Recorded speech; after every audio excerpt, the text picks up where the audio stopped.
It is the first deadly shooting of an on-duty FBI agent since 2008. Joining us now is Phil Andrew, former FBI member and the founder of the PAX Group. Thank you so much, Phil, for being with us on what must be a night where the news strikes you personally, to say the least, sir.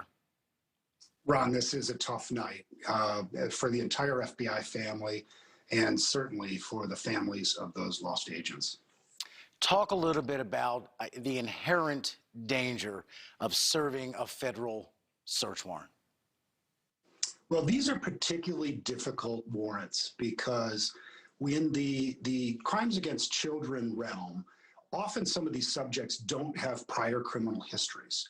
They haven't done other criminal crimes that are either federal or state or local, but they've been under investigation, and these investigations have originated online.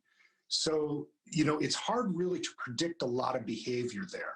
And that is one of the things that makes it really difficult. When these agents go to the door, and my understanding in this case, that this was a knock and announce warrant, that they've identified themselves and they've then given this perpetrator the opportunity to strike. And it sounds like he was prepared and opened fire on these agents, and with tragic outcomes.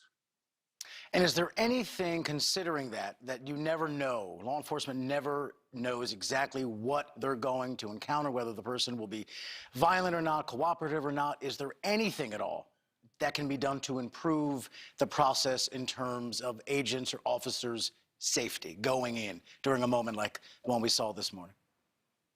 I think this is the issue with this kind of work, that what it requires is that these agents take these risks. They're dedicated to this. But some of these crime problems, particularly crimes against children, requires really in-depth and engaged investigations.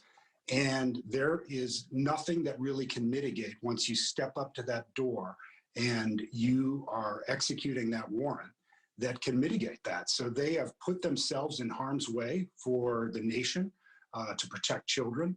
And that is a hard thing to really mitigate. Now, over the years, we've learned a lot. As was mentioned in the reporting, in 1986, two agents not far from this crisis site were involved in a prolonged shootout, one of the longest shootouts, and certainly the most deadly shootout up until now in FBI history. And a lot was learned there about body armor and protective clothing and communication. And it actually resulted in changing the way the FBI issues, trains, and the selection of the weapons that they give agents for duty. And this would be a gut-wrenching story, no matter who was involved. But it is particularly troublesome considering the kind of crime these agents were trying to combat. Crime against children, which I think for most people is the most unthinkable and heinous and disgusting kind of crime.